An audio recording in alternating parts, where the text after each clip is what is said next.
નમસ્કાર વિદ્યાર્થી મિત્રો, ધોરણ 11 અને વિષય સમાજશાસ્ત્રમાં આપણે પાંચમો યુનિટ જે જોઈ રહ્યા છીએ અને એમાં આપણે ચર્ચા કરી રહ્યા છીએ સામાજિકકરણની અલગ અલગ જે એજન્સીઓ છે. આગલા પીરિયડમાં આપણે જોયું હતું કુટુંબ અને મિત્ર જૂથ.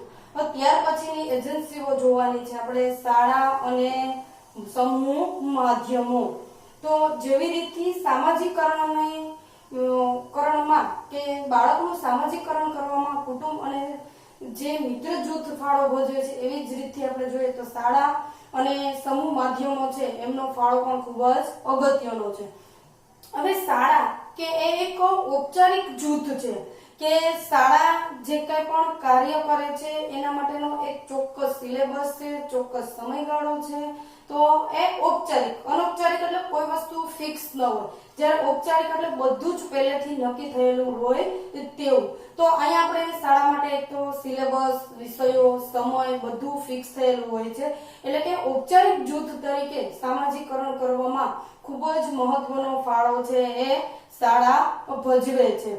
કે જે કેટલાક પાયાના જે આપણે કૌશલ્યો કહીએ છીએ અને વિષયોનું જ્ઞાન છે, લખતા છે, વાંચતા છે, એ બાળકમાં જે કંઈ પણ આવા જે પાયાના કૌશલ્યોની આપણે જે વાત કરીએ છીએ એ બધા કૌશલ્યો જો શરૂઆતમાં અલગ અલગ વિષયો દ્વારા બાળકને શીખવવામાં આવે છે અને દરેક વિષયની બાળક ઉપર અસર છે જોવા મળે છે. અને આપણો જે સિલેબસ છે એ પણ એ પ્રમાણેનો છે કે બાળકના સર્વાંગી વિકાસ થાય અને એક સારો નાગરિક બને એ માટે દરેક વિષય છે એ બાળક ઉપર અસર કરતો જોવા મળતો હોય છે. તો આવી રીતે બાળકના કૌશલ્ય અને વિષયોનું જ્ઞાન આપે છે. ત્યાર પછી શાળા છે કે અર્થવ્યવસ્થા. પછી જેમ જેમ ધોરણ આગળ વધતું જાય એમ એના જે વિષયો છે એ પ્રમાણેનું જ્ઞાન કે અર્થવ્યવસ્થા છે, રાજ્ય વ્યવસ્થા છે, સમાજની વ્યવસ્થા છે, આ બધી વ્યવસ્થા અંગેનું જ્ઞાન છે એ પણ બાળકને કે શાળામાંથી આપવામાં આવે છે અને એના દ્વારા બાળકને એ સમાજની જે વ્યવસ્થા છે, અર્થવ્યવસ્થા કઈ પ્રમાણેથી ચાલે છે, શું શું એની પરિસ્થિતિ છે, રાજ્ય વ્યવસ્થા કઈ રીતથી છે, કેવા કેવા પ્રશ્નો ઉદ્ભવતા હોય છે અને ખાસ કે સમાજ વ્યવસ્થા આવી મોટી છે કઈ રીતથી ચાલે છે, એ બધી બાબતોથી વાકેફ કે પરિચિત છે એ શાળા કરાવે છે. અને ત્યાર પછી શાળા દ્વારા કે વ્યવસાયિક તાલીમ આપે છે. ખાસ કરીને બાળકને ધંધાદારી જે તાલીમ છે કે ભણી અને પોતે પછી પોતાના વ્યવસાય તરફ કઈ રીતે આગળ વધવું છે એને લગતી વ્યવસાયિક તાલીમ અને ભૂમિકા દ્વારા બાળકનું યોગ્ય સામાજિકકરણ છે એ કરી અને સામાજિકકરણ દ્વારા ગતિશીલતા જે છે કે બાળક એક વ્યવસાયિક તાલીમ શીખશે તો એના દ્વારા સમાજમાં એક વ્યવસાયિક વ્યક્તિ તરીકે એ આવશે અને સામાજિક ગતિશીલતાને એ વ્યક્તિ વેગ છે એ આપશે. તો આવી રીતે વ્યવસાયિક તાલીમ છે એ પણ બાળકને આપવામાં આવે છે. ત્યાર પછી પાઠ્યેતર પ્રવૃત્તિઓ દ્વારા કે ખાસ કરીને જે વિષયો તો શીખવવામાં આવે છે, સાથે સાથે એક્સ્ટ્રા એક્ટિવિટી જે કરવામાં આવે છે, તો એના દ્વારા બાળકો કે જુદા જુદા જૂથના આચાર વિચારો એકાબીજા સાથે સંપર્કમાં આવે છે. એકાબીજા મૂલ્યવાળી વ્યક્તિઓ જે કાંઈ પણ હોય છે એ વ્યક્તિઓની મુલાકાત કરાવીને આપણને ખ્યાલ છે કે ઘણા બધા એવા જે વ્યક્તિઓ હોય છે એની સમાજ સ્કૂલોમાં મુલાકાત થતી હોય છે, એવા વ્યક્તિઓ બોલાવતા હોય છે અને એમની સાથે આપણે વાર્તાલાપ છે કરાવતા હોય છે કે જેના કારણે બાળકને પણ એમાંથી એક પ્રેરિત થાય અને પોતાના જીવનને એ તરફ વાળવાનો પ્રયત્ન કરે. તો આવી રીતે આવા મૂલ્યવાન વ્યક્તિઓ છે અને મુલાકાતો દ્વારા એકાબીજાથી કે બાળક જે છે એ એકાબીજાના સંપર્કમાં આવવાથી કે એનો અનુભવ જે થાય છે ને એમાંથી પણ ઘણું બધું શીખતો જોવા મળે છે. ત્યાર પછી બાળકોનું જે મૂલ્યાંકન કરવામાં આવે છે તો એ મૂલ્યાંકનો દ્વારા પણ કે બાળકોના જે સિદ્ધિ પ્રેરણા છે એ જાગૃત કરવા કરે છે અને તેમના દ્વારા વિકાસ થાય છે કે બાળકને વધારેમાં વધારે પોતે પ્રોત્સાહિત કઈ રીતે થાય એ માટે જે શાળાનું મૂલ્યાંકન છે એમાં પણ અમુક સિદ્ધિ પ્રેરણાને લગતા જે મૂલ્યાંકનો છે જોવા મળે છે. એમાંથી બાળક પોતે જ્યાં છે ત્યાંથી વધારેમાં વધારે હજી પણ સક્ષમ કેમ થાય એ માટેનો પ્રયત્ન છે અને એવા વ્યક્તિ તૈયાર કરવાનો પ્રયત્ન છે એ પણ શાળા કરે છે. તો એના દ્વારા કે જેટલું સિદ્ધિ પ્રેરણા વ્યક્તિમાં વધારે હશે ને એટલો સમાજનો વિકાસથી વધારે જોવા મળશે. કે એક વ્યક્તિ જ્યાં પહોંચી છે ત્યાં સંતોષ ન થાય અને સંતોષ ન થાય તો જ વ્યક્તિ વધારેમાં વધારે વિકાસ કરવા તરફ વળશે. કોઈ વ્યક્તિ એક સ્ટેજ ઉપર આવી ગયા પછી એમ કે હવે ભાઈ મારે અહીંથી પૂર્ણ વિરામ, તો સમાજનો પણ વિકાસ થશે નહીં. તો શાળા આ મહત્વનું કાર્ય કે સીધી પ્રેરણા વધારવાનું કાર્ય છે એ ખાસ કરીને બાળકોમાં શાળા દ્વારા જોવા મળે છે. અને આવા જેટલા પણ બાળકો સીધી પ્રેરણાથી પ્રેરિત થશે અને એના દ્વારા સમાજનો વિકાસ થઈ વધારેમાં વધારે આપણે કરી શકશે. ત્યાર પછી છે કે જે કઈ પણ બાળક છે એ અધવચ્ચે શાળા છોડી દેનાર જે છે એ બાળકોનો વિકાસ છે એ આ શાળા જેટલો થતો નથી. કે જે શાળામાં કાયમી વિદ્યાર્થી આવે છે એટલા જેટલો બાળકનો જે અધવચ્ચે શાળા છોડી દે છે, આપણને પણ ખ્યાલ છે ઘણા બધા વિદ્યાર્થીઓ છે અધવચ્ચે આવું શિક્ષણ છોડીને જતા રહેતા હોય છે.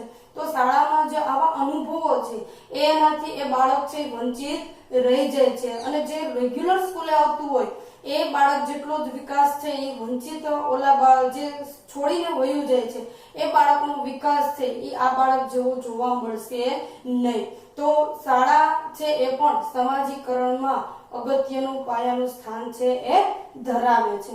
ત્યાર પછી બીજું એ પૂછે આપણને સમૂહ માધ્યમો કે 18મી સદીથી લઈ અને અત્યાર સુધી આપણે જોઈએ છીએ કે અખબારો, સામયિકો અને મુદ્રિત માધ્યમો કે ખાસ કરીને જ્યારે ટેલિવિઝન, રેડિયો કે એવા દ્રશ્ય શ્રાવ્ય સાધનો નહોતા ત્યાં સુધી વધારેમાં વધારે મુદ્રિત સાધનો એટલે કે લખેલા જે સાધનો છે એનો વધારેમાં વધારે ઉપયોગ છે એ થતો હતો. કે આ અખબારો છે, સામયિકો છે અને એના દ્વારા લોકોને ઘણી બધા જાગૃત અને માહિતી છે પહોંચાડવામાં આવતી હતી. પણ અત્યારે આપણે વર્તમાનમાં જોઈએ છીએ કે ટેલિવિઝન છે, ઇન્ટરનેટ છે, મોબાઈલ ફોન છે એવા સાધનો છે એના દ્વારા માહિતી અને મનોરંજન છે એ પ્રાપ્ત કરવા માટેના સાધનો છે એ જોવા મળે છે અને એના દ્વારા છે ત્વરિત અને અસરકારક અસર છે.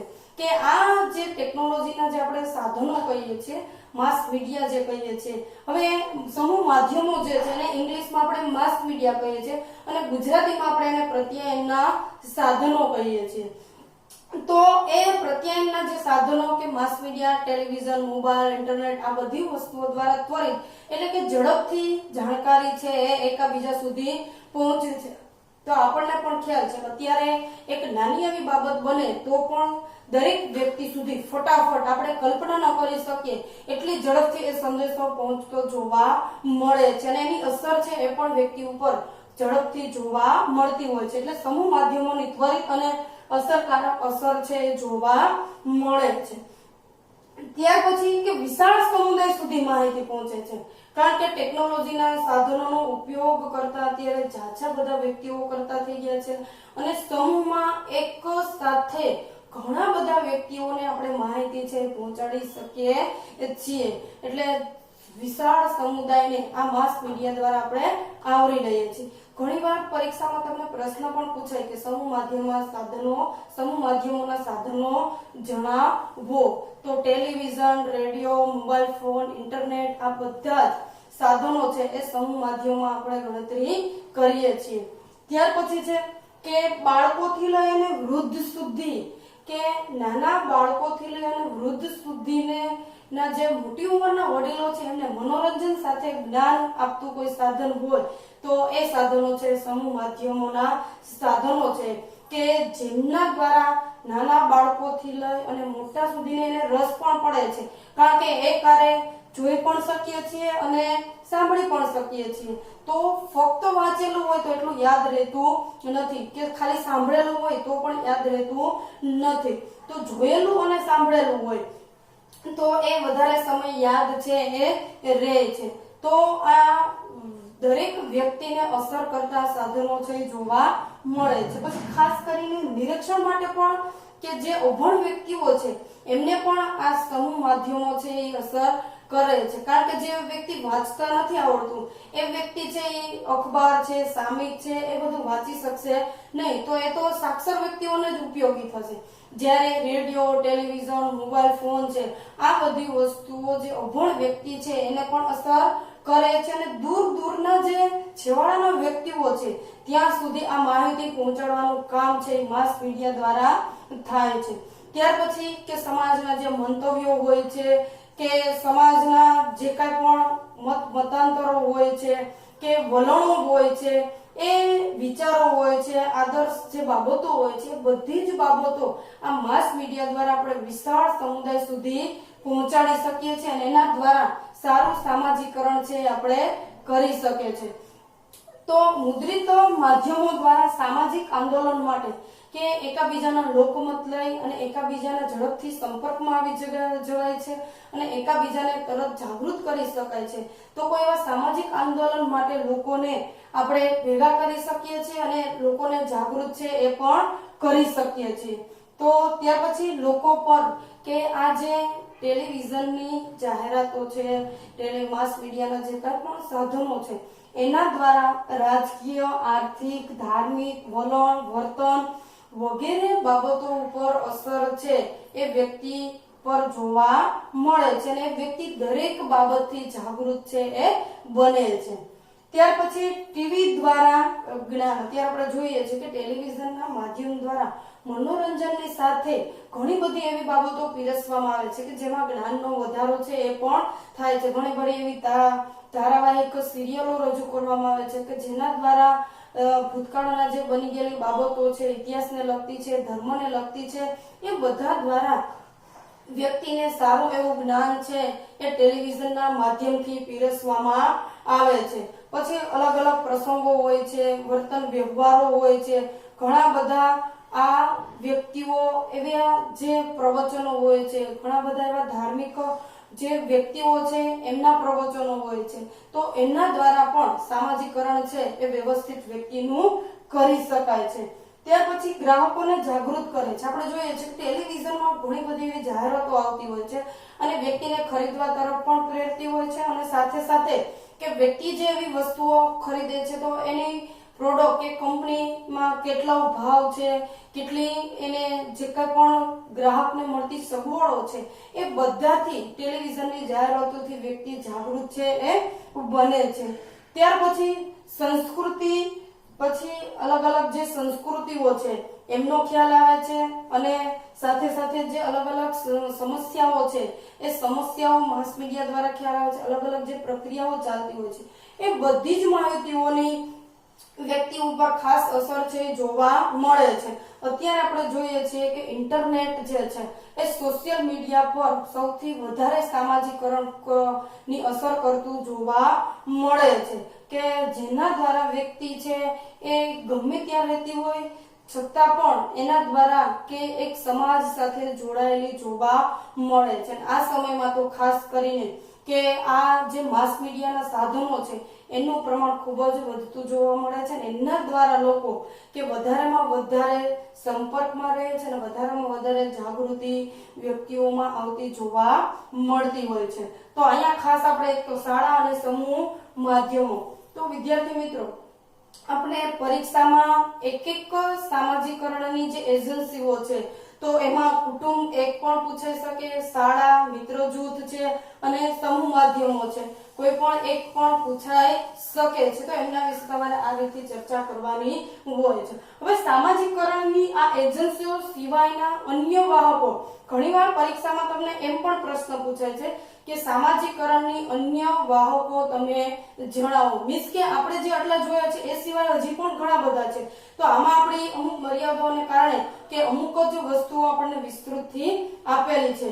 તો અન્ય વાહકોમાં આપણે જોઈએ છીએ કે વ્યક્તિ જે કાર્ય સ્થળે જાય છે, એ કાર્યસ્થળ છે, કારખાનું છે, ઓફિસ છે, બજાર છે, આ બધી જ વસ્તુઓ દ્વારા પણ વ્યક્તિનું સામાજિકરણ છે એ થાય છે. તો અન્ય વાહકોમાં આપણે એક તો વ્યક્તિ જે જગ્યાએ કાર્યસ્થળ, કારખાનું, ઓફિસ, બજાર, આ અન્ય વાહકો તરીકે આવે છે. તો એ પ્રશ્ન પૂછાય તો આપણે આ વસ્તુ લખવાની રહે છે. તો વિદ્યાર્થી મિત્રો, આપણે આખા યુનિટમાં જોઈએ તો સંસ્કૃતિ છે એ સંસ્કૃતિની વ્યાખ્યાઓ જોઈ, સંસ્કૃતિના લક્ષણો જોયા, સંસ્કૃતિના પ્રકારો જોયા, સભ્યતા જોઈ, સભ્યતાનું કાર્યક્ષેત્ર જોયું, પછી સામાજિકરણની વ્યાખ્યા જોઈ અને ત્યાર પછી સામાજિકરણની અલગ અલગ એજન્સીઓ જોઈ.